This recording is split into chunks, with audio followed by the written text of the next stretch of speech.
Welcome back to another exciting edition of the Pointless Exercise Podcast. It's our baseball podcast. We're going to talk with our national baseball expert, David Brown. The playoff races are heating up. Well, that's a verb for it. Heating? Are they tepid? Are they luking That's how up? I find them, yes. There are some, maybe. Most teams will have like 17 or 18 games left. And I guess if you're like 4 games out or more, you're probably screwed. It's hard. It seems like, well, that's not a big deal. They lose 4 in a row. We win 4 in a row and we're tied. That doesn't happen very often. Right. It's hard to make up. If you can a game a week is hard to make up. Much less more than that.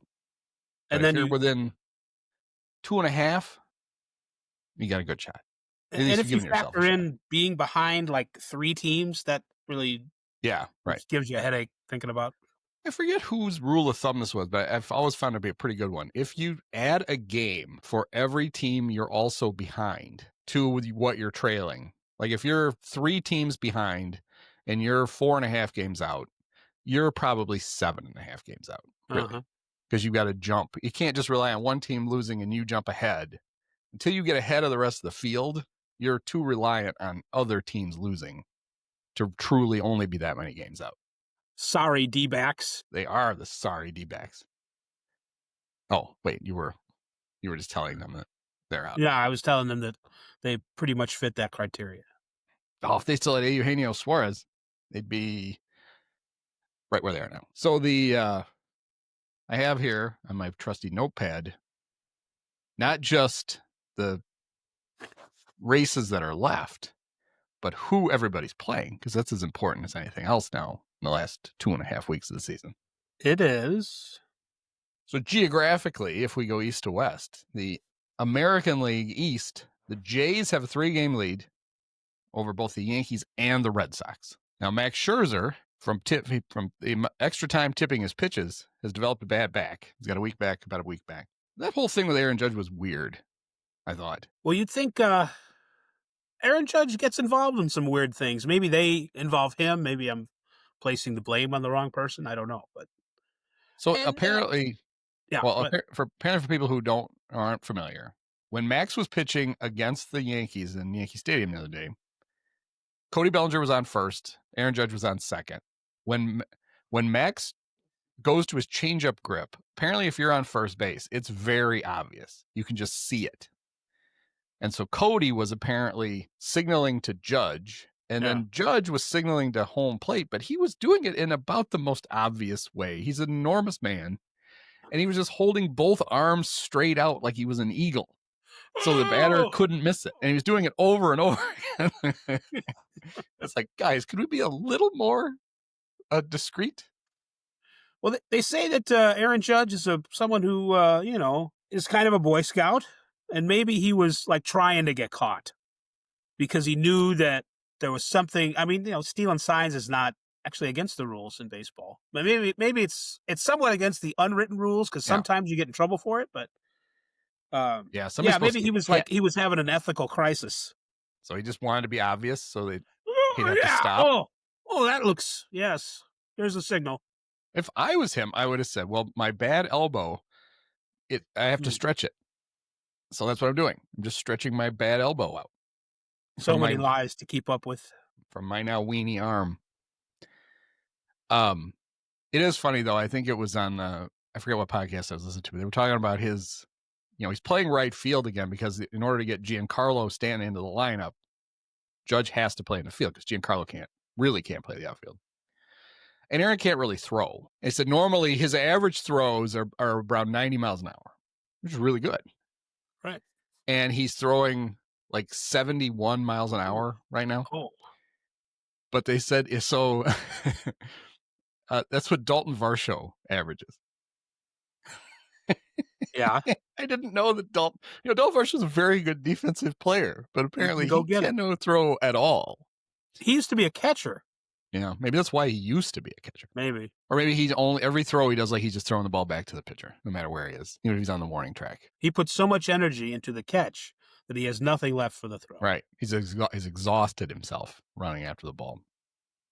That's how Gary would have done it. So anyway, the Jays, they have 2 with the Astros at home, 3 with Baltimore, They get Tampa Bay 7 times. And they finish up at Kansas City and home against the Red Sox. No, they finish home against the Rays. I had lumped them together because they had 7 games. The Yankees finish against the Orioles, but they still have 3 they get 3 with the White Sox and they get 3 with the Twins. So that'll help. The Red Sox have 4 with the West Sacramento A's. They still have 3. The Yankees and Red Sox are going to play 3 times. The Jays look like they might have the easiest schedule the rest of the way. So they're probably not going to cock it up. But they could. The Red Sox, they will not get Roman Anthony back again this year. Yeah. And that's bad. It is. Because he's really good.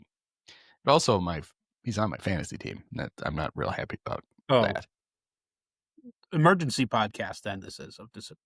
Yeah, especially since I've had to bench Pete Crow Armstrong, who had carried me for much of the summer.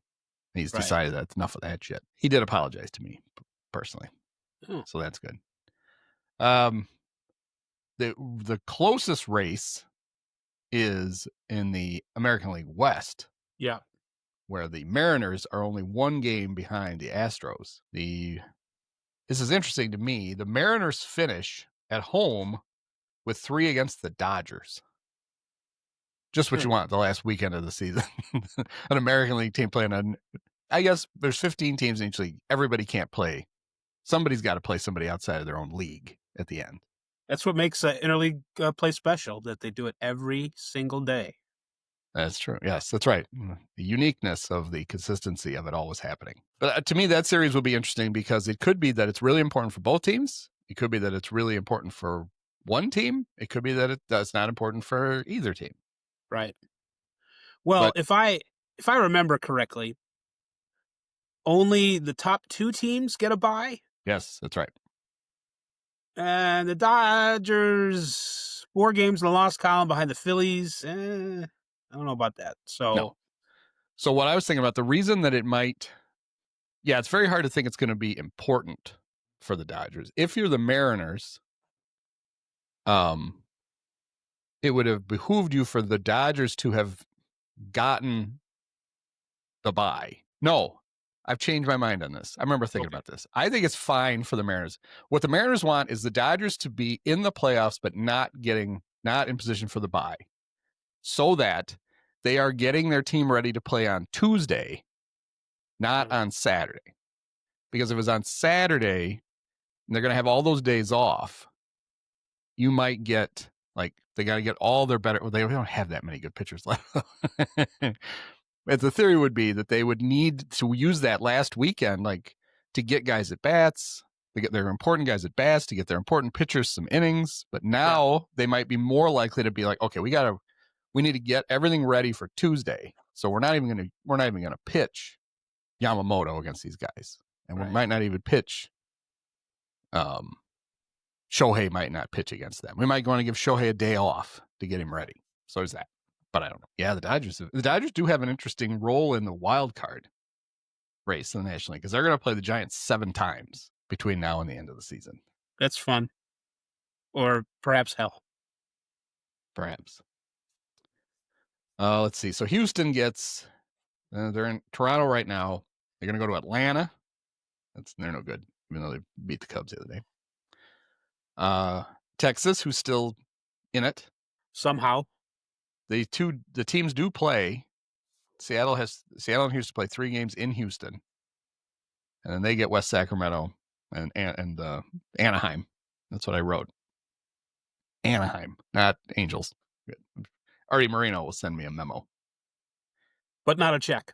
Well, maybe he will, but he won't talk about it. Check. He didn't sign it, so I can't cash it. Seattle, the Angels at the Royals. That series with the Astros, the Rockies, and the Dodgers. I would give the schedule advantage to the Mariners, I think. Yeah. Especially with the Rockies at home.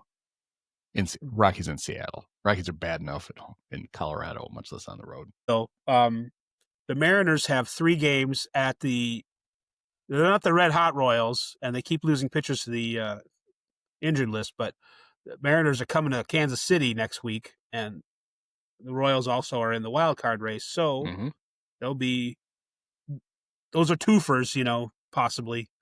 If I can't see the Royals jumping the Mariners, but if they swept them, although do they have any pitchers? I don't know. They got Cole Reagan's coming back, and Michael Wacha just went on the IL with a head, and Lugo's got a bad back, and they're hanging around. But I just don't. I don't know if any of these teams are any good. No. I know they're not very good, and I suspect that they're not any good. Well, yeah, that takes us to the wild card then, where the Yankees and Red Sox are comfortably in, and 3.5 up both. Yeah. Then Seattle. Texas is 2.5 behind Seattle, or Houston could fall into there depending. So Texas would be 3.5 behind Houston right now. No Corey Seager, no Marcus Semien, no Nathan Eovaldi, no Vivaldi, no Nathan's Hot Dogs. They have lots of players missing. The Rangers, and they keep winning, and no one knows why. They got an positive 88 run differential. I'd say I could see the Rangers getting hot and getting into the playoffs, but then if you don't have 4 of your best players once you get into the playoffs, I think that it's a heck of an accomplishment to get in there, but then I wouldn't make them any kind of favorite. No. Right. Well, their schedule, they finish up they have the Brewers today as we're recording this. Then they go play the Mets, the free-falling Mets. Jacob deGrom in his triumphant return to Citi Field this weekend. Oh my. Then they go to Houston, so they can gain some ground directly on one of the teams ahead of them. Then they come home and they have Miami and Minnesota. They finish up at Cleveland. They're 2.5 behind. Cleveland is 4 out, and Kansas City's 4.5. So there's that. The National League West, the Dodgers have a 2-game lead over the Padres. Both teams just seem to lose every day. Right.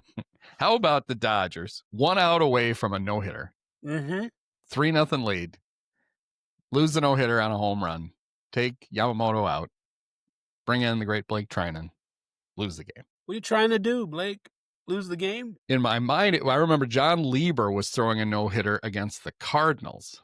He gave up a home run to Mark McGwire and ended up losing. Yeah. But it was 1-0, I think, not 3-0. So traumatic. It is funny. Just the Dodgers, they got the Pirates smacked them around. They did. Then Baltimore handled them. They're I don't know. They're any damn good. They're supposed to win 115 games. They're still good, but we knew they were flawed all along. And they still have been. They lack depth at starting pitching and lots of injuries, weirdness in the bullpen. I don't know. I still don't know why they didn't go out and get Kenley Jansen back. He would have been nice. Mookie's hitting, though. Mookie's figured it out. So that's good. Well, they score runs. I think they have scored the 3rd most runs in baseball, I think. Right. And then especially when Max Muncy is ambulatory, they have a good offense. And when he doesn't, they do struggle. He just kind of, it's like the Mets and Max Muncy, the Mets are either in free fall or they're streaking.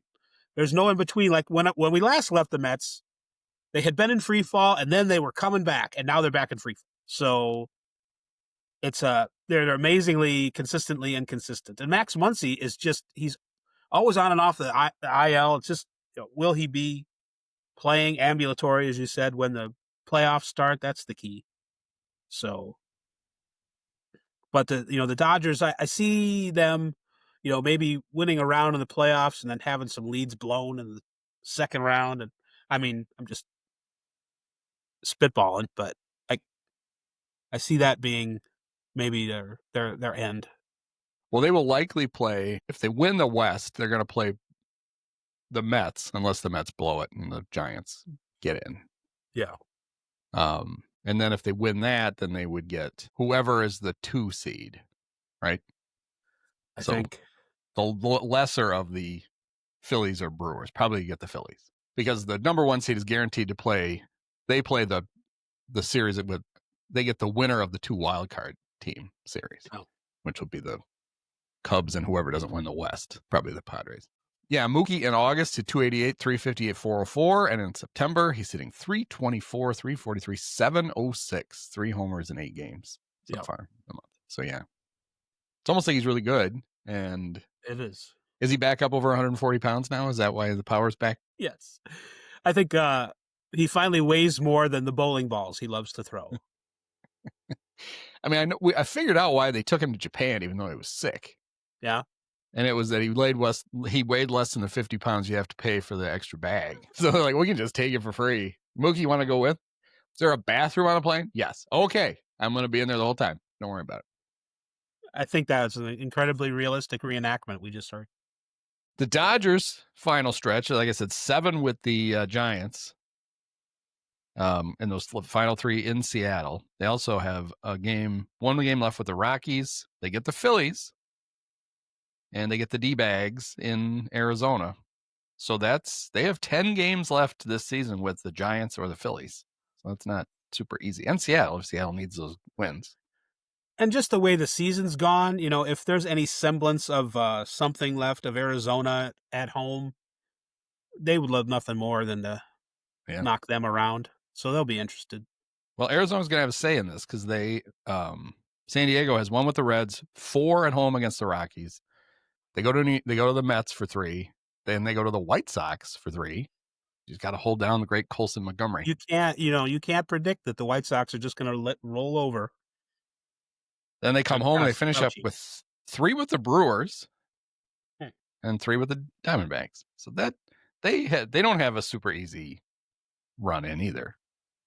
Though the 4 with the Rockies is a nice thing to have. Then if we look at the wild card in the National League, the Cubs, even though as a Cub fan, it feels like they're completely collapsing.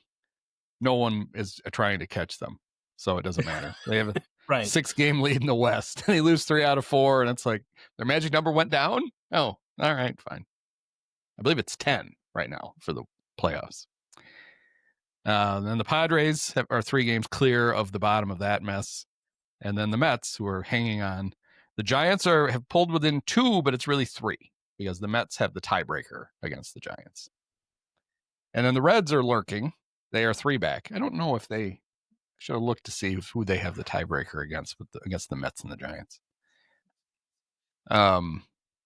Mets still have 2 with the Phillies. It was a 4-game series this week.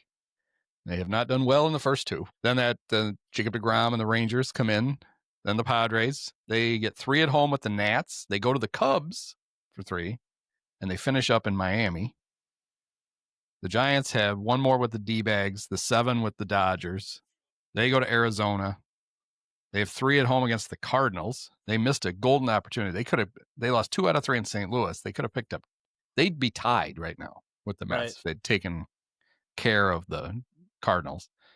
And they finish at home against the Rockies. And the Reds have the Padres. They have a series in West Sacramento. They have a series in St. Louis.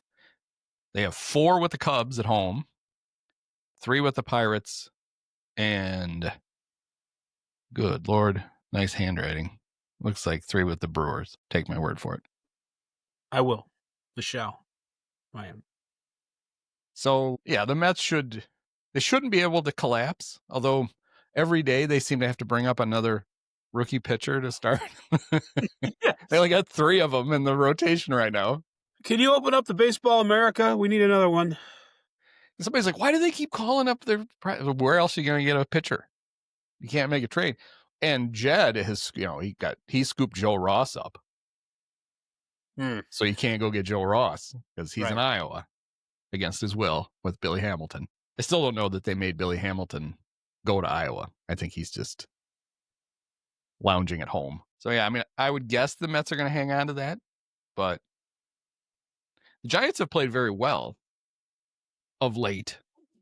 And I wanted to make fun of Praz because just for perfect timing. The first game of the Cubs series in San Francisco, Rafael Devers was not running when he was supposed to. Like he like not running to first base. He ran to third and went in standing up and almost got tagged out. And it's like, all right, Prez was basically like, I really wanted the Cubs to get him, but looking at this, I'm kind of glad they didn't. Yeah. Well, here's Rafael Devers since. He took that personally. 327, 422, 691. That's a 1.113 OPS, 6 homers, and 17 RBI. And the best, he got in a they had a bases clearing brawl while he was rounding the bases on a home run in Colorado. Right. The funny thing was, he didn't it was Kyle Freeland, right? I think, who took umbrage to it. But Devers didn't hit it out by that much. Right. And there was a runner on first. So if he thought he had flown out to right field, he doesn't have to sprint because there's a guy basically standing on first base doing the same thing. Yes. The other thing people should know about Rafael Devers, he's playing with a bulging disc in his back. And he's basically been told, it's the old Lou Piniella, Aramis Ramirez thing, where it's like Aramis was playing with a bad quad. And Lou said, we need you to hit. We don't need you to run. Don't push it ever. I don't care. And that's Bob Brenly would lose his mind when Aramis would jog to first, even though he was told he should do it. So Devers has basically been told, look, you got to take it kind of easy. And Devers seems like the kind of guy who would really enjoy being told that. Like, oh, that I can do. You don't want me to hustle? Right. Oh, finally, something that fits my personality. No problem. But then for the people who get on him, he is still playing a lot of first base. Yeah. With a bad back. And actually, he's not too terrible at it for a guy who'd never played there. Well, I mean, he not that he's known for his defense, but he is one of the better players in the league. There's some ability in there. So, yeah, he's a great hitter. And he was the reason that the Giants jumped all over the chance to get him was they have a hard time attracting hitter free agents. They keep coming up second all the time. Also, it's a weird park, even for left-handed hitters. Yeah. And Devers, that park doesn't bother him. Mm-hmm. Like, there are some guys, some left-handed hitters go there and go, no, this sucks. I don't want this. He has no problem with it. It was a very good pickup for them. I think so he shows up and he's got a bad back, which I'm sure was very exciting for the Giants when they got him. Oh, good, he's hurt. Well, fine. And he played okay, not great. And the Red Sox got hotter than hell. So everybody could basically look at it and go, see, they got rid of Devers and now everything's better. It's like, what would be better? If they had kept him and had him plus the other guys. But we'll see, because and Willie Adames, who was terrible for the first half of the season, has been Willie Adames again. Like, he's not going to hit 240, but he's a good defensive shortstop, although not the greatest range, but he fields everything and gets to him. Yep. And he's hitting homers, lots of them lately. So they're pretty tough. And they have real pitching. When you got Logan Webb and Robbie Ray, the weird thing for them was they traded Camilo Duvall at the deadline. Right. They also traded Tyler Rogers, not Taylor, not the ball of fire the Cubs got, but the good the Submariner with the funky. Because they have Ryan Walker and Randy Rodriguez at the back of the bullpen, and they weren't planning on trading Camilo, but the Yankees offered up a lot, and they're like, "Fine, we'll take him." And then Randy immediately caught Tommy John disease. But then they brought some guy up from also West Sacramento, Peguero, who throws like 108 miles an hour. So if you're playing in that first round of the playoffs, you might want the Giants to sit this one out, because they might actually be able to win that first round against anybody. Because you're going to get Webb and Ray, and that's no fun. Now, Justin Verlander has been okay, but they just don't win when he pitches. He's there specifically to try to get to 300 wins, and they never win when he pitches. Or he never gets a win, at least, when he pitches. Nobody wins anymore. No. All right, so what do we think? Jay's going to hang on, win the East? I believe so. I think so, too. They put little, did Dante Bichette? Bichette? Dante. I was going to call him Dante Bichette Jr., but that's not his name. I believe there is a Dante Bichette Jr., though, who plays. Is it like the Devin Hester Jr., who isn't Devin Hester's kid? No, I think he's his little brother.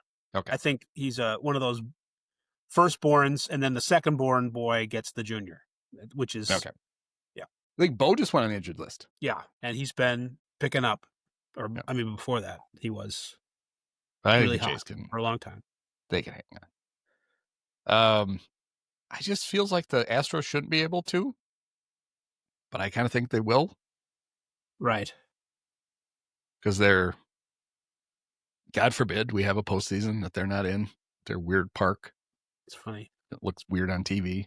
Not as bad as Texas. I've said this before, but Texas, the Rangers home games on TV are an aesthetic disaster. Yeah. It's too dark.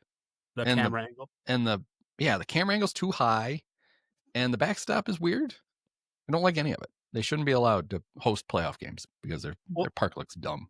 And it looks like people make a joke about dome stadiums looking like the inside of a airplane hangar, but that one really does look like the inside of an airplane hangar. Yeah. It looks more like it than the other Milwaukee or whatever stadiums. It's funny. They left a perfectly good park, the ballpark at Arlington, right? Because they couldn't put a lid on it. Couldn't they have basically just made the new one look a lot like that one, but put a roof on it? It would have been more attractive. I don't know. Everything's bigger. The aesthetic at the previous Rangers park, it reminded me of like an amusement park or Great America or the white fence and it was. Well, that looked fake to me, even though it wasn't. It looked like a scene. It looked like a scenic painting that they put up to make it look like they had fans in the outfield. Lattice, I think it's called. Yeah, and for some reason it looked flat on TV. Like there weren't really seats back there. It was just like George W. George W. Bush is a painter, and maybe he had actually just painted that in his spare time, and they put it up. Yeah. Let's see, and then I guess the only other question is: do the Rangers catch Seattle, which I don't think they will. So, I mean, nothing is logical really in what's going on in the American League. So, that the Rangers are this close. The Mariners are, I've read some things about how the players are reacting to their, let's just call it mediocrity down the stretch. And Cal Raleigh's like, we can't let this happen again. And another player's like, it's happening again. And so I don't know if their attitude is great. So, and Cal is just, I envision him like walking around with a caboose on his back, and he's just so tired. I can't even hit me with home runs. I can't lift my arms. But could they get Cal's giant little brother to join the team? Is his high school season over? The kid's like 6'4". Yeah. Yes. What do you mean you're 10 years younger than him? So in the National League, it's Dodgers Padres, but that race is fine, but it's basically for seeding. Because whoever doesn't win the division is going to get the second wild card spot. So really the only playoff race in the National League is Mets, Giants, or Reds. And I have a hunch the Mets, they enjoy teasing. Their fans are annoying, so it's kind of fun to watch them get tortured. But I don't know. They don't have a good meme this year. Maybe that's their problem. Yeah. They used them all last year. They had like 6 of them. They had one every 2 weeks. So that's bad. I was very near Mrs. Met the other day. Oh, and really? Mr. Met. Slugger, the mascot for the Royals. Oh, his birthday. Had his birthday. Yeah. And so they brought in like all kinds of mascots, including the Fanatic, Mr. and Mrs. Met. So I was, as far as people can't see, right? I'm pretty close to Andy on the screen. I was pretty close to Mrs. Met, and I was very excited. And the kid, there were like lots of ball players' kids in the little hallway between the clubhouses of Kansas City. They're very close to each other, like the closest in the league.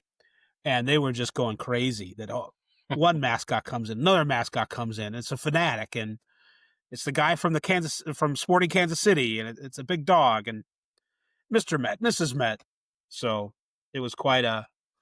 Casey Wolf was there. This was, I think, was it before they lost? No, it was after. So the Chiefs, but I got some good shots for my kids. Was Clark the Cub there?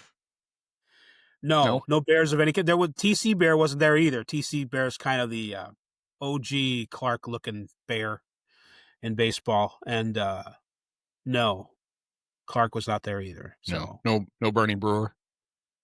No Burning Brewer. Yeah. There was a couple guys who I didn't recognize. Bernie's kind of terrifying looking. He's very, very Nordic. He is. He's super white and then blonde. It's like can we get the mascot a tan? Could we even it out a little? He's startlingly strange looking. Is that the ideal Wisconsin man? Yeah, I think so. Not overweight, but yet still big mustache, very blonde. It's kind of like Larry Bird a little bit, but not as tall. It's what Wisconsin men think they look like. Right. Or they're, if we could look like something, this would be it. Right. Well, you got to be in shape to go on that slide, apparently. Right. Wasn't that the Royals sideline guy who broke his ankle going down the slide a couple of years ago? Huh. Didn't realize how much speed you pick up. I know what you're talking about. But I wonder if the Cubs, they might go back for the playoffs. If they go back to Milwaukee for the playoffs, if they still have the kayak that Taylor McGregor was in at the Giants game. I don't know if you know this. She spent one entire broadcast in the kayak in the bay, in China Basin. Maybe they could put her on the kayak and have her go down Bernie's slide.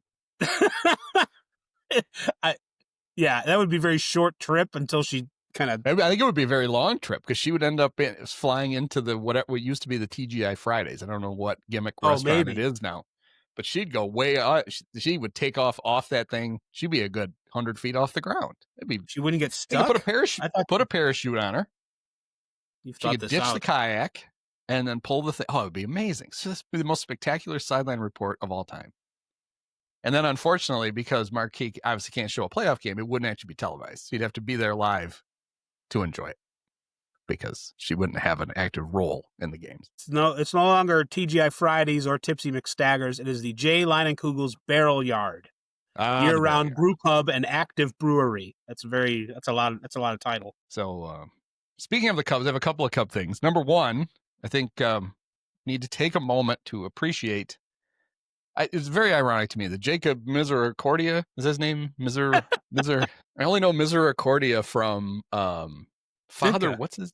What was his name? Father. What's his name? Yeah, he's with Ditka. Ditka did fundraising stuff for them, and so did Harry. Yes.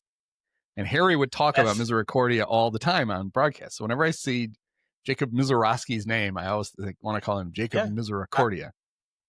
I'm with you. He's the hotshot rookie who got to go to the All-Star game, the 100-mile-an-hour fastball, home. Well, he's not going to win the Rookie of the Year. He's not even going to finish second.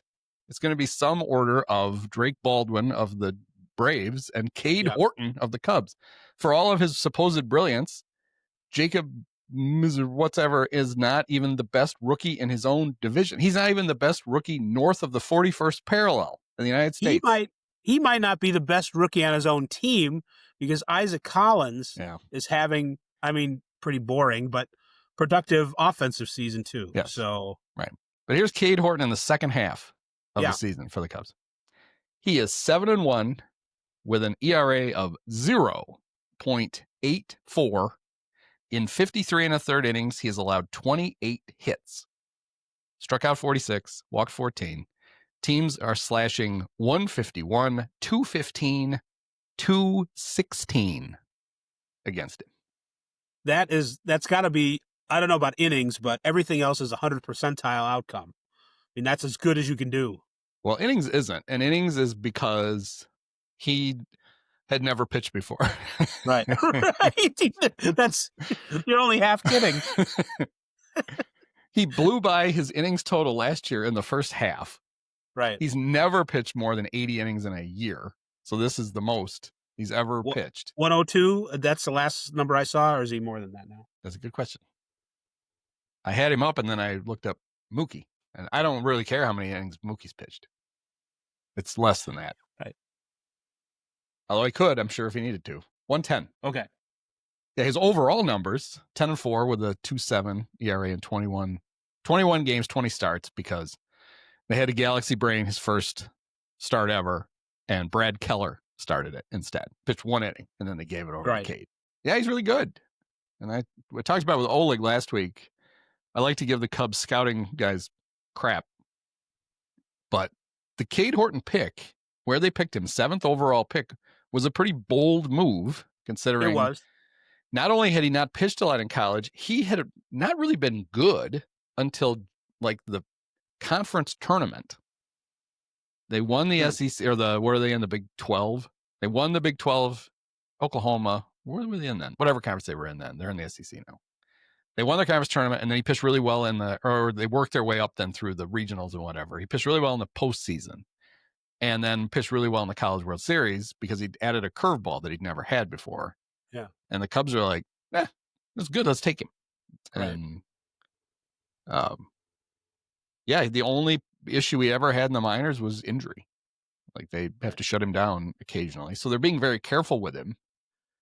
And, they end up taking him out. He just he started last night against Atlanta. He only gave up 4 hits and 6 in the third. The first hit broke up like a 7-inning no hitless streak that he had, and he's had longer ones than that in the second half. He's been amazing. He's the kind of guy. I was before Jacob Misericordia started to level off, I was looking at the pitching staffs to see, well, who's like got a couple guys likely to maybe get hot, and then you win series that way with a couple of shutdown pitchers. And I thought the Brewers maybe were one of the teams, but maybe Cade Horton is that X factor in the playoffs.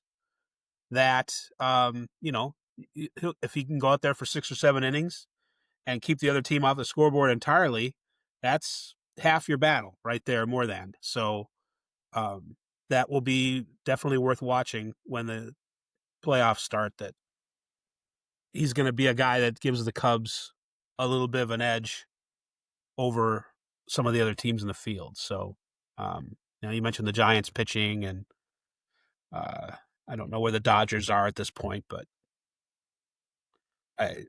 that is a plus side, something to give Cubs fans hope that the playoffs they're going to make something of themselves. So, well, I think their most likely playoff opponent still is the first round opponent is the Padres. And at least in game 1, what Cade gives you a good chance at is getting a lead. Because if you don't get a lead early against the Padres, you're probably screwed. Right. Because they're just going to bring in their parade of bullpen guys. But if you can get a lead on them, then you're giving yourself a fighting chance. The other Cub thing, Daniel Palencia, who had been their closer and had been struggling a little bit lately, literally blew up. I guess not literally. He didn't explode, although part of his shoulder may have. He came in with a 2-run lead on Sunday, immediately gave up a homer, then a single, then a walk, then a homer, then a triple, then threw a pitch and crumpled on the mound, and his season is most likely done, which creates an issue for the Cubs in that they have to most likely they have to move Brad Keller to closer. Yeah. Keller in the second half has had it. It's good when I scroll away from my own things. Anyway, Brad has been incredible in the second half. Terrific. In 20 innings, Brad has allowed 3 hits. Wow. Teams are slugging 0.47 against Brad in the second half. It's really good timing for him, too, because he's going to be a free agent. Yes, he is. He's only 30. He doesn't have a lot of innings logged, and he's shown an ability to get people out in high leverage. He does have a starter's background. I don't know if he's one of those guys that demands, I'm a starter. I don't know, but this is his most successful is in relief. So it's good timing for him. If I was Brad, I would do whatever would pay me the most. You're 30. Right. You make some money. Probably being a starter, actually, but I don't know. So with all that, it's a perfect summation of how I think they should use him then. He's a former starter. He's a pending free agent. There's the volatility of relievers from year to year. I think Brad should not only be the closer, he should also be the 8th inning guy. Right, a 2-inning. There's 17 games left in the season plus the playoffs, and Brad, get ready to pitch, buddy. You are Aroldis Chapman, and I'm Joe Madden, and we're riding your ass as far as it can go. We may throw in an odd Caleb Thielbar from time to time if there's lefties in the 8th. But if there's not, I'm not going to the bus stop and going under the bench and dragging out Andrew Kittredge to pitch 8th innings for me consistently. It's his bum beard. And it's going to be Brad. So I've got to talk to Craig about that. Well, if he's the Chapman of the Cubs, just keep a firearm away from him and we'll be fine. So there was on the broadcast on Tuesday night, Boog Shambi started a sentence the way I didn't think anybody would ever start it. Ian Happ was coming up to bat, and he goes, JD, Ian's fun. What? Ian Happ? There's one thing he's not is fun. He's Mr. Dull. Anyway, Ian had been talking to Boog before the game and mentioned to him that, I don't know if you know this, Ian has a podcast. Yeah. They'll show anybody can have a podcast, clearly. Ian Happ and me both have them. Me too. He said to Boog that he noticed, or standing in the outfield with nothing to do for a lot of the game, he was looking at the retired numbers for the Braves and saw that obviously they've retired Greg Maddox's number. And Greg Maddux has that number retired with the Cubs. And he got to wondering how many players in baseball history have their numbers retired by multiple teams. Mm-hmm. And so he had one of the other guys on the podcast do the research. And this is the most Ian Happ thing ever. He said to Boog that they have determined that the number is somewhere between 8 and 16. Plus minus of 8. Margin of error. Research? How is the margin of error 8? Well, Chris Kamka, the stat guy for Marquee, took 30 seconds and found the real number. And then so did I. It's 14. Hey, were they wrong? No, they were right. They gave themselves 8. They gave a margin of error of 8, and they nailed it. And it's 8 guys, or it's 14 guys. And I would say a couple of them have a pretty big asterisk on it. Not asterisk. I heard Peyton Manning say asterisk the other day. It's like Astro Rick sounds like some kind of Twitter guy. It's not a word. So I didn't give you this. I didn't tell you this in advance where you could have given it some thought. But off the top of your head, who do you think of? Because I could only come up with a few off the top of my head. And then as I saw the list, I'm like, oh, of course. There's a lot of of courses. But obviously one of them we know is Greg Maddux. Number 31 retired both with the Cubs and with the Barbs. Just to help you, JD immediately pointed out a pitcher he pitched with has his number retired by 3 different teams. Nolan Ryan. He's 30 with the Angels, 34 with Houston and Texas. Come on, Mets. Might as well retire it. Sure. Yes. Now, speaking of the Mets are one of the asterisk teams here. Willie Mays. Yes, because they retired Willie Mays' number. Not because of his wonderful exploits with them. No. Well, it was because they were basically honoring the fact the Wilpons had a real, they loved the Giants and Willie Mays. Yeah. And so there were people actually that when Citi Field first opened were pissed that there was too much Giant shit in the lobby. They're like, wait a minute, is this the Mets park? Because they have like a museum to New York baseball, and they kind of leave the Yankees. They know the Yankees can cover it. So there's a lot of Brooklyn Dodger and New York Giant memorabilia in the concourse and stuff, and people were mad. But we had the whole thing. Like Willie, yes, an embarrassing finish to his career by falling down in the World Series, but he played 2 years with the Mets, and he was actually pretty good in the first year. So it's fine. But yeah, they retired his number mostly because he was a great New York baseball player, not a great Met. I think he was really good in that World Series, except for the end. Yeah, he slipped and fell down. Right. He made the final out, I think, too. He was a 60-year-old man, though, so yes, have some expectations. The other asterisk is a guy who he has his number retired. He's a Hall of Fame third baseman who has his number retired by 2 teams. And if I told you who it was, although you, I'm sure, know this, you would get the other team wrong. And because he won a World Series, so he was a great player for one AL East team who left and went to play for another AL East team and won a World Series there and rode a horse around the field after the World Series. Oh, yeah. But he has his number retired not by that team, but by the last team he played for because he wrote it in the contract when he got there that they had to retire his number. It's Wade Boggs, whose number is retired 26 by the Red Sox and 12 by the Rays. Hi. Right. So Wade Boggs' number, okay, yeah. He also got his toupee retired with the Rays. Oh, just shave your head. So that's good. One guy is very obvious because every team has retired his number. Jackie Roosevelt Robinson. Jackie Robinson. There's another, both the Met ones are spurious. That's why I do think they should just go ahead and retire Ryan's because they've retired other guys. This was a guy who was a great Dodger who managed the Mets. Gil Hodges. His number is retired by both. Right. Well, I mean, they were trying to get him into the Hall of Fame. Did that work? Did he get in? I don't remember. He was for a long after Ron Santo, wasn't he the greatest player not in? I don't know if that is in fact true, but that was like the Mets argument, right? He is in the Hall of Fame. Okay. So it worked, I guess. Yes, 2022. There's another Chicago one. His number, he retired at front ways one way and one place and backwards the other. It's not Harold Baines. Guy who famously came to the White Sox as a free agent and flipped his number around, and apparently it also honored when his kid was born. Carlton Fisk, 27 with the Red Sox, 72 with the White Sox. There is, how many other guys? Is there just one other guy with 3? Guy who won the most valuable player in both leagues has his number retired by 3 teams. Frank Robinson, number 20, retired by the Reds, the Orioles, and Cleveland. Where he's the first black manager. Let's see. I'm trying to figure out.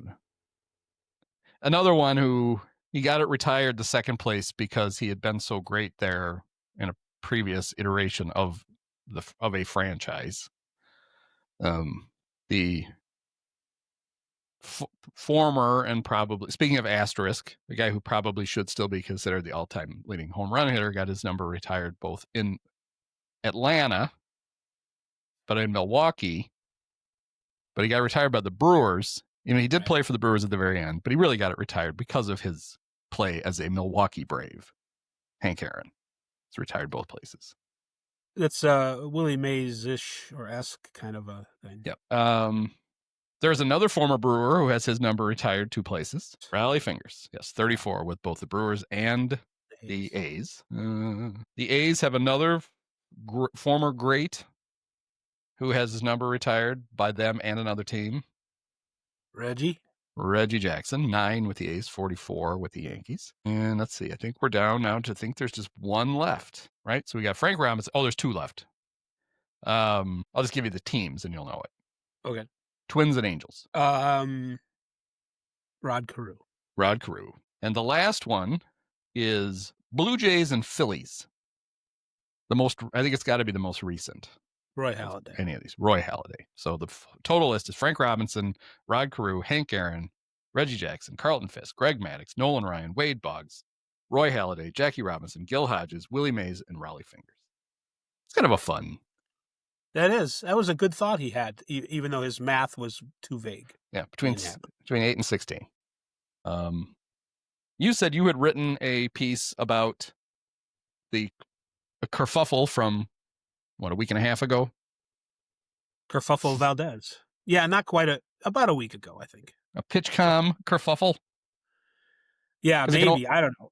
They couldn't agree on the signs, and Framber Valdez and catcher Cesar Salazar on the Astros, and Framber got upset and took it out on the catcher and crossed him up. Now they deny that it was on purpose, but the rest of the team confronted Framber about it after the game, reportedly.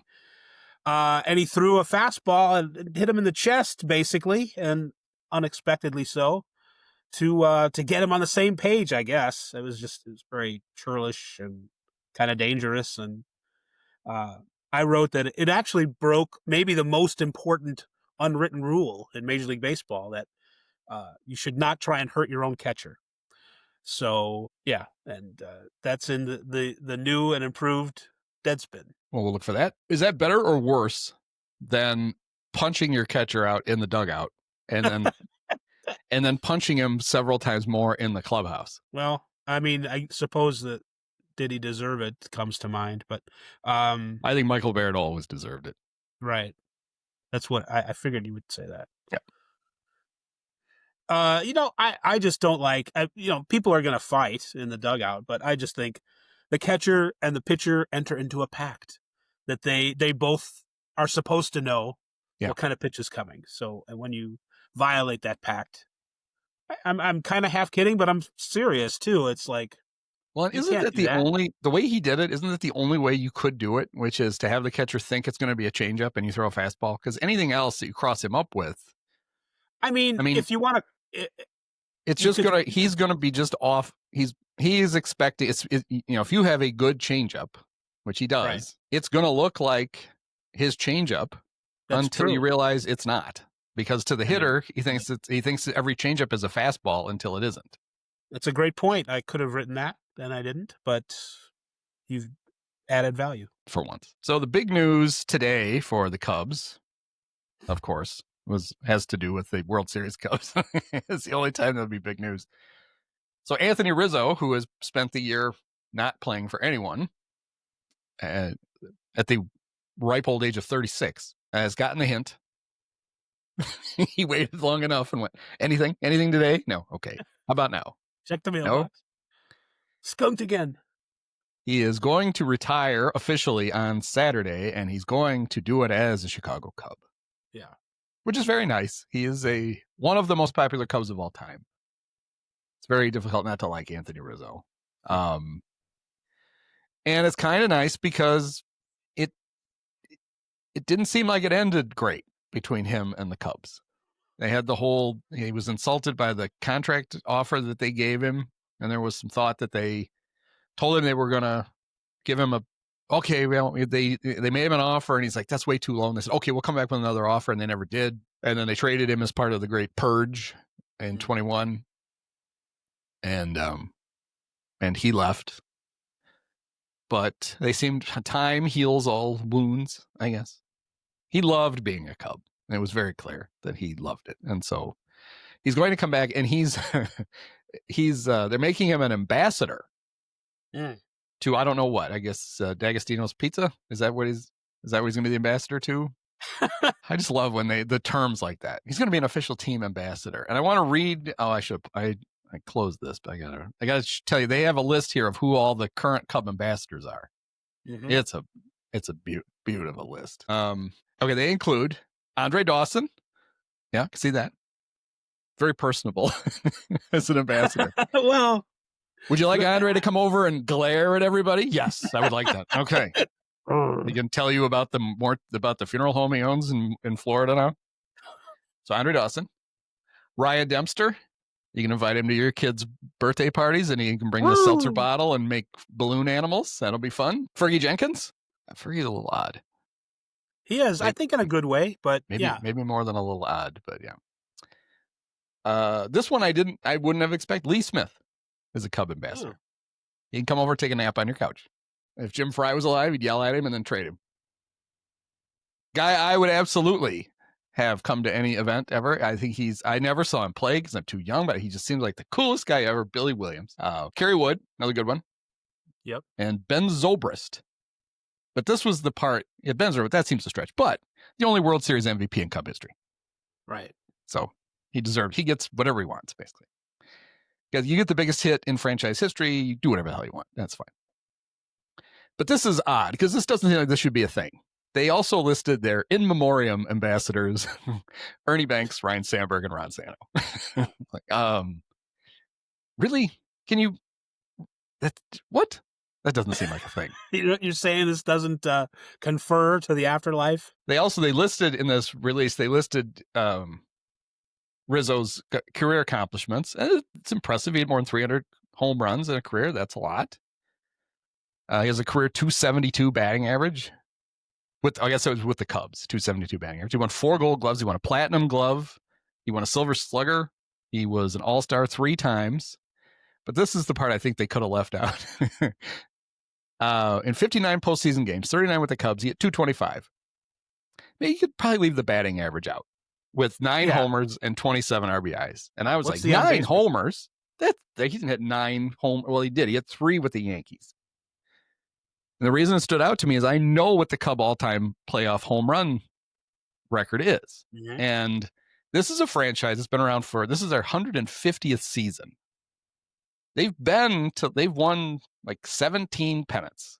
There've been plenty of postseason games in Cubs history, but they didn't win a whole lot of them.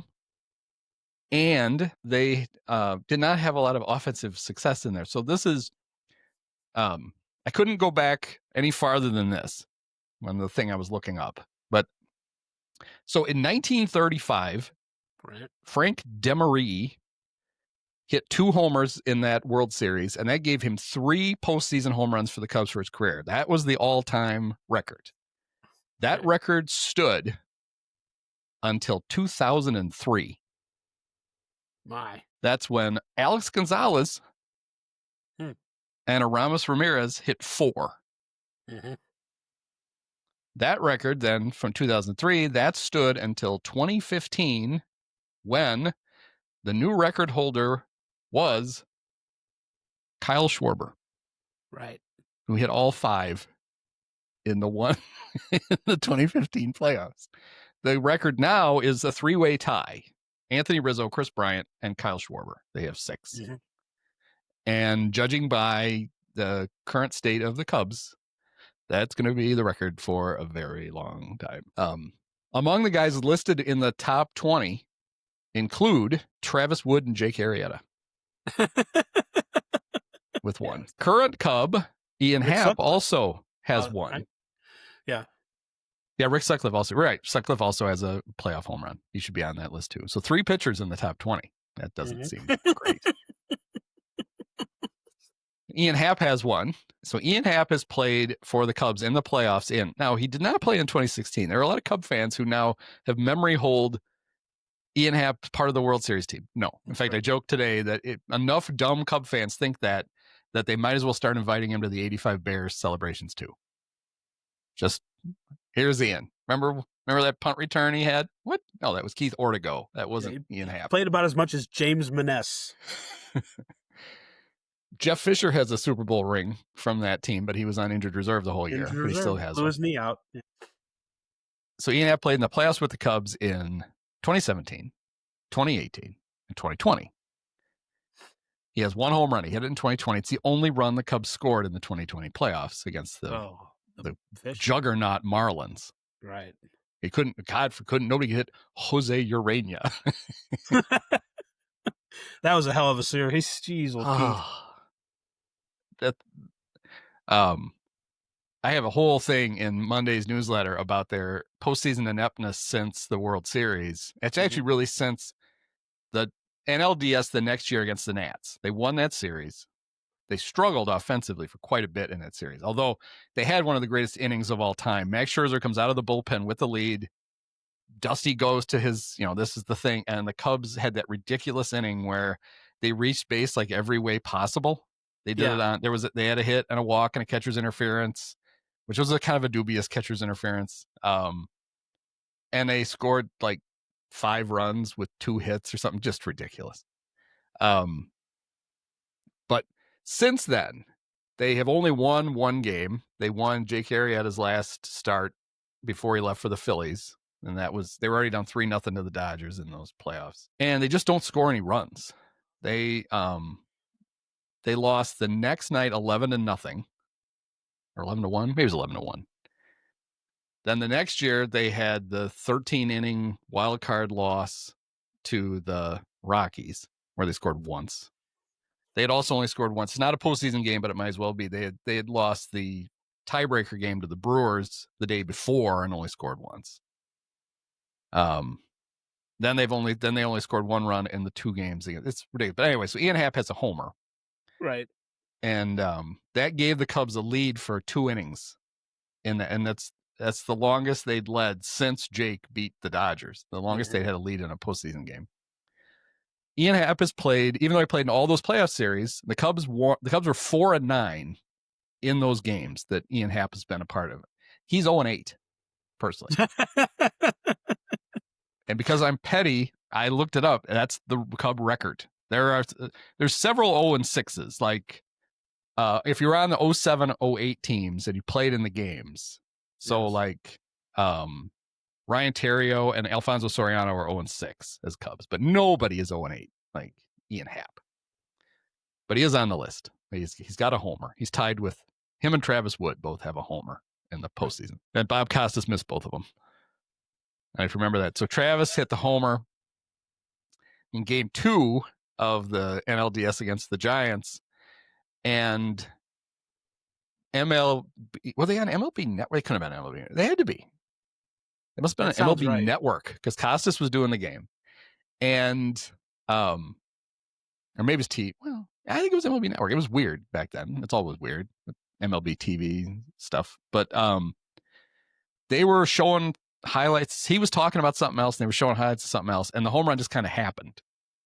And then Bob's like, "Oh, Travis Wood hit a home run." It's like, what game are we doing here? How about talk about the game that's being played? But it will be nice to see that. Oh, the other thing I want to talk about quickly as we wrap up here about the Cubs was so Anthony Rizzo, clearly a future utility tunnel of famer for the Cubs. I call it that because it's technically a hall, but it's really, I mean, there's pipes and stuff running. The sewage goes through there too, and it's just such a half-assed. You know, they were going to build when they said they were going to build a Hall of Fame and they built that whole Gallagher Way thing, I think people thought they were literally going to build like a Hall of Fame because they have a bunch of cool memorabilia and stuff kind of scattered around the park and other places, but no. Well, this year they had a legitimately like newsworthy utility tunnel of fame induction because Sammy Sosa finally went in after all the weirdness for 21 years with the Cubs. And Derek Lee, an all-time, a great Cub and one of the most popular Cubs. He was just a great dude. I was reminded of, there was this great clip. I don't remember what year it's old, obviously, but there was a highlight the Mariners showed of this little kid on the field watching batting practice. And he's watching Ken Griffey Jr. take batting practice. And Jay Buhner walks up to him and says, "Is that your favorite player?" And the kid goes, "Yeah." He goes, "Well, you picked a good one." And he did. And I always thought the same about Cub fans of that generation. If Derek Lee was your favorite Cub, you did a great job picking your favorite Cub. Anyway, Derek and Sammy get inducted. And again, for I don't know how many years in a row, they decide they're going to have the induction on the first Sunday of NFL season. And nobody saw it or paid any attention to it. Right. Now, if they hadn't done it before, I would have thought this was a conspiracy. I would have thought this was them burying Sammy's induction. Right. But no, we're gonna get him. It's all a setup. All right, smart guy. You gonna get inducted? We're gonna do it when nobody's watching. Blow all the fucking kisses you want to the camera. Nobody's gonna see it. I get it. It's the team Hall of Fame, and a lot of teams have them, and it's really not. It's nice. It's a cool thing, but it's not that big a deal. But you think the team itself could make it feel like a bigger deal, right? Like you're undermining your own thing, right, by just being like, here's a day when nobody's paying any attention. Let us cynical people from the outside denigrate this. You make it as big as you can. Just that seems like it should be The other thing is, you would think you'd either do it for one of two reasons. You would do it. You'd pick a time when there's extra attention, like on the team, like a big team is coming into town, and we're going to do this before the game, and then we could sell maybe some extra tickets. The Cubs don't really have that issue. Yeah. Or you could do it when. I guess you could do it if you wanted, if they need to sell some tickets. Last year they did it against the Yankees. That's a big matchup, right. But the Bears were playing at the exact same time, and so I'm sure they show it on marquee. I wouldn't even know. I got 2 TVs and a projection screen down here, and I had no room for for Cubs Hall of Fame at noon. I'm sorry. Oh, well, I just wanted to complain because I enjoy complaining. Let's get it on the record. That's good. All right. Well, when we do this next time, it'll be the home stretch. It will. It'll be the final week. We'll probably know who's in, although we kind of do now anyway. And then we can get very excited for. Does it end on a Sunday or does it on a Thursday? Thursday doesn't sound right. No, it's Sunday. And everybody plays at the same time. Ready, go. Very English Premier League soccer. And that's because of the Cardinals. They got an advantage a few years ago because they were in Arizona and they were fighting for the playoffs with somebody, and that they could tell that team was losing, and they didn't start whoever was going to start game 1. I forgot about that. You're right. Of their playoffs, and basically everybody complained, and it wasn't the first time that happened, but it was a notable see, this isn't fair. So now they all play at the same time. Right. And this year it might not matter at all. It might be 15 completely inconsequential games all going on at once. On a Sunday with everybody watching football, but at least then. Maybe they'll have some more Oakland, or not Oakland, but someone will have some other teams will have their Hall of Fame day as well. Yeah. And that no one will see that either. Well, they appear to have dodged the bullet. They're not going to have playoff games in a minor league stadium. As the Rays are. Right. Rays made a charge, but they have faded again. And that was that's the whole thing when you talk about later. Junior Camanero's 40 homers, where he hit like 36 of them in their minor league ballpark. Right. Somebody goes, it doesn't even count. I'm like, it counts. Believe me, it counts. Because he's the third baseman on my fantasy team. So I'm perfectly happy with it. I hope they should play every game in that little park with the wind howling out. Looks like they're going back to the dome. They're finally getting around to patching the ceiling. So it's one of my favorite things was they showed there was I think MLB Network did like a little package during Rays Fan Fest, which must be a real hoot. But before that, like that morning, they took a bunch of the players over to see the facility they were going to play in. Yeah. You know, the Yankees minor league things, their spring training thing. And the players were like, God, this is so nice. They're so excited. Right. Oh, this is so much nicer than ours. It's like, oh, it's the Yankees Class A affiliate. And yes, it is much nicer than what you have. So they're going to be kicking and screaming. The pitchers, I don't think, will mind. They'd be happy to go back to the Trop. Yeah. But the hitters are going to go kicking and screaming back to the Trop. Well, I mean, in their defense, they did just make a bunch of improvements. It wasn't, they're very new improvements. So, oh, that's good. Even though it was better than I don't know how Trop, much. I don't know how much of it ended up under. Oh, you mean the Yankees had just made some improvements? The Yankees had just made some improvements to that stadium. Yeah. Yeah. But I mean, that does show the difference, right? Between, you know, the Yankees invested more in their spring training facility. But that was Nico Horner was asked one time, like during spring training, like, what are your favorite parks to play in? And he named off like, you know, so the ones you expect, like Wrigley and Yankee Stadium. And then he said Sloan Park. And they looked at him and goes, I love this place. He's like, the spring training park for the Cubs is one of his favorite places to play. He's like, this is a great park. I'm like, okay. Well, maybe the A's I liked it. I mean, I didn't. Out. Yeah, it's I thought it was really nice when we saw some WBC workout like 2-3 years ago, and I'm like, wow, this is pretty cool for spring training and for Arizona League or whatever goes on here. So I kind of get it. It's really nice, and they I'd like to credit the Cubs, but they sucked all that money out of the city of Mesa. Right. They did a good job spending Mesa's money. Right. And then the A's play at Hohokam. And that was the same kind of thing. They walked into the park that the facility, the Cubs were like, this is terrible. We can't possibly play here. We can't get ready for a season. And the A's players were like, wow, this is great. All right. Well. Okay. Thanks, Andy. Thanks, Dave. Many of us have herpes. Post-game show is brought to you by Christ, I can't find it. The hell with it. It's fitting. It's got to be done with one of the best games of all time. Just unbelievable. I mean, got to congratulate the Dolan family. Thank you. Sean, my podcast co-host Andy, you were his favorite player growing up. Oh, thank you so much, awesome. Andy.